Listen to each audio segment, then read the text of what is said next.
পত্রিকা থেকে কবিতা পাঠ পড়ব এই মুহূর্তের এই সময়ের কয়েকজন কবির কবিতা। প্রথম কবির নাম ভজন দত্ত, শব্দ ব্রহ্ম। লেখার জন্য মাঝে মাঝে না লেখা ভালো।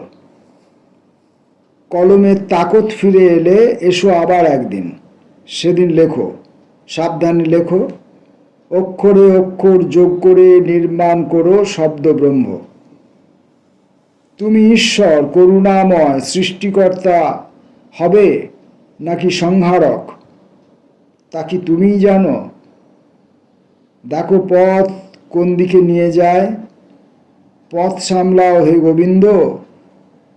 পথের আগে আর এ বি বসিও না প্রিয়। চলো আঁকা বাঁকা আলপথ হোক, সেও ভালো, তবু সোজা সাপটা পথ ধরে হেঁটে চলো। কবির নাম শ্রাবণী সমঞ্জস, প্রচ্ছদ।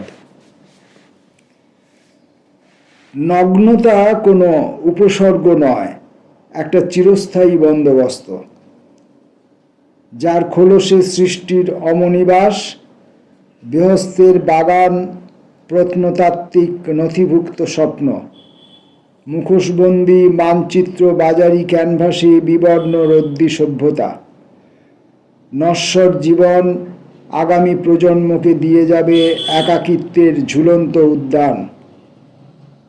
পণ্য হবে মাটির সোঁদা গন্ধ, রামধনু, পদ্মপাতায় শিশিরের চুম্বন।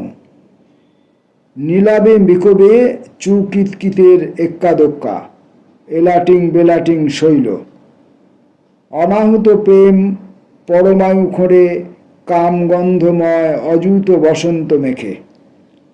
এসো সূর্য দেবত্ব, বাঁধিয়ে দাও বৃক্ষবেদিতে। অধরা অভুক্ত রয়ে যাক রস থই থই ফলরাশি। সময়ের আদি মধ্য অন্ত পাঁজর জুড়ে নগ্নতাজ অভিসন্ধি।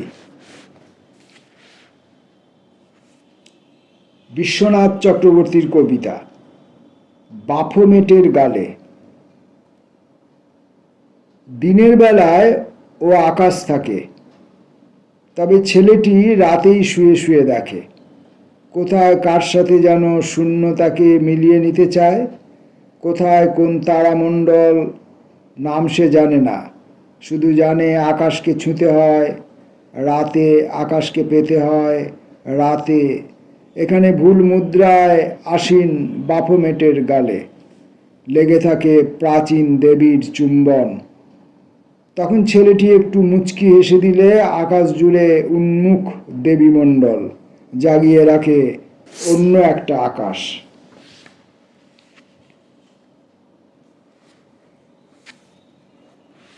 দীপক রঞ্জন করের কবিতা পাতাল রেল। গলি দিয়ে নেমে যায় স্টেশনের সিঁড়িটা, বায়ুবেগে আসলো সেই মেট্রোর গাড়িটা। এগিয়ে সামনেই দাঁড়ালাম, দরজায় নিমেষে খুলে গেল কপাটটি সহসায়। উঠে গিয়ে বসি যেই পরিপাটি আসনে, বার্তাটি যায় শোনা সুমধুর ভাষণে। যান্ত্রিক ঘোষণায় কোথা কোথা থামবে, যাত্রীরাও তৎপর কারা কোথা নামবে। কোন দিকে দরজাটা, কোন দিকে খুলেছ, ঝটপট সকলেই ওঠানামা করছো। কোথা হতে ছাড়ছে, কোথা সেটা আসছে, দেয়ালেতে নামগুলো একে একে ভাসছে। আলোতে ঝলমল মেট্রো স্টেশনে, মেট্রোতে চড়া যেন আধুনিক ফ্যাশনে।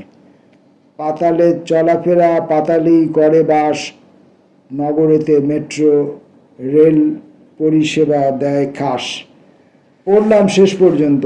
কবিতার যদি শেষ লাইনে এসেও কোথাও কবিতা পাই, পেলাম না, দুঃখজনকভাবে কথা বলতে হচ্ছে। কবির নাম দীপ্তি চক্রবর্তী, কাশফুল। আকাশে মেঘ, আড়ালে সূর্য মৃদু মৃদু চোখ টিপে। নদী তীর বালুচর বসে আছো তুমি, মন চায় পাশে গিয়ে আরেকটু বসি। তখনও আকাশে মেঘ, তোমার ওপাশে কাশফুলগুলি চেয়ে আছে অবাক দৃষ্টিতে আকাশের পানে। তৃষিত বক্ষে এক বিন্দু জল চাই তার। তখনও আকাশে মেঘ, তখনও তৃষিত বক্ষ। তুমি প্রাণ খুলে হেসেছিলে, ওরা চেয়ে চেয়ে দেখেছিল। কাশফুলগুলি হেলে পড়েছে, তখনও মেঘ কাটেনি। ছোট ছোট ফুলগুলি তাদের বিলাস হারিয়েছে, তোমার দৃষ্টিতে তারা প্রাণ ফিরে পাবে। তখনও আকাশে মেঘের আনাগোনা, তখনও শিরায় শিরায় তোমার ব্যর্থ আগমন বার্তা।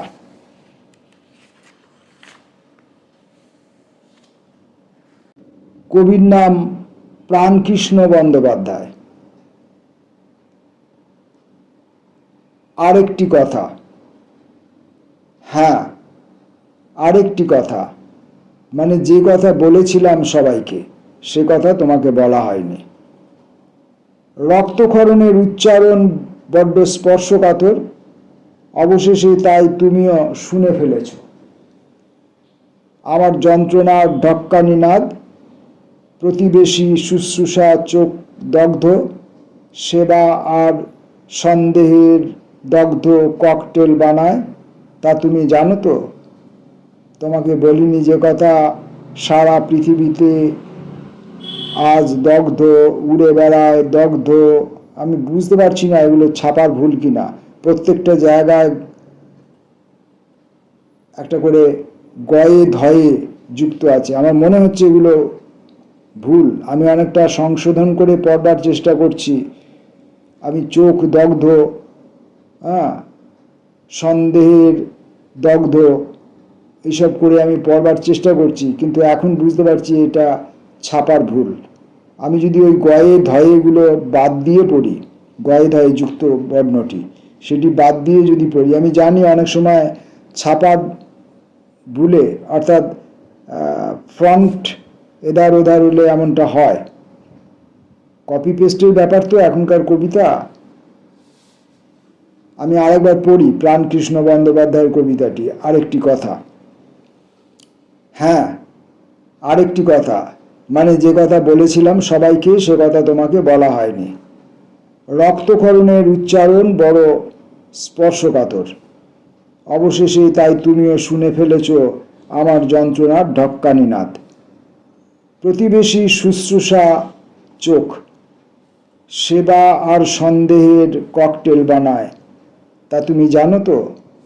তোমাকে বলিনি যে কথা, সারা পৃথিবীতে আজ উড়ে বেড়ায় সেই ভীষণ ছোঁয়াচে দীঘল কথা মেঘ। গোপনে নিখাদ গোপনে তুমি বৃষ্টি হবে জানি। এখানে অনেকগুলো ছাপার ভুল ছিল এমতো আমার বিশ্বাস। সেইভাবে আমি পড়লাম। আর একটি কবিতা পড়ে আজকে এই কবিতা পাঠ শেষ করব। কবির নাম অভিক কুমার দে, জলের চিঠি। এত রোদের পর এখন বৃষ্টি, রোদ বৃষ্টির চোরা খেলায় আমাদের উত্তপ্ত উঠোন ভিজে গিয়ে কেমন নেতি আছে। যখন রোদ থাকে কঠিন বুক খটখটে আওয়াজ তোলে চলাচল। বৃষ্টি এলেই ভেঙে যায় সব ভুল, কোমল মাটি ঢোক গিলে কাঁদে। সব কিছু আকাশের নিয়ম বিরোধ হলেই জলের চিঠি ছুটে আসে মেঘ মাটির ঠিকানায়। ভিজে পুড়ে জীবন কষ্ট সুখ। কবিতা পড়তে পড়তে মাঝে মাঝে কখনো কখনো এনার্জির ঘাটতি ঘটে। সেটা যে কবিতাগুলি পড়ছি সেই কবিতাগুলির কাব্য গুণের অভাবজনিত কোনো কারণে, নাকি আমার এনার্জির ঘাটতিজনিত কারণে, নাকি আমি কবিতাকে ঠিকমতো চিনতে বুঝতে পড়তে শিখিনি বলে, জানি না। মনে হচ্ছে শেষটাই হবে, আমার অযোগ্যতাটাই হয়তো কারণ হবে। তাই কবিতা পাঠের মধ্যে দিয়ে আস্তে আস্তে আস্তে আস্তে কোথাও যেন আমার কণ্ঠ, আমার উচ্চারণ, আমার দৃষ্টি, আমার অনুভূতি, আমার কল্পনা, এসবগুলো কোথাও যেন আস্তে আস্তে ঝিমিয়ে পড়ছে, যেন আমার প্রাণ শক্তি ক্রমশ ক্ষয়ে আসছে। যেমনই হোক, এই রকম ক্ষমতা নিয়েই আমরা কবিতা পাঠের মধ্যে লেগে থাকব।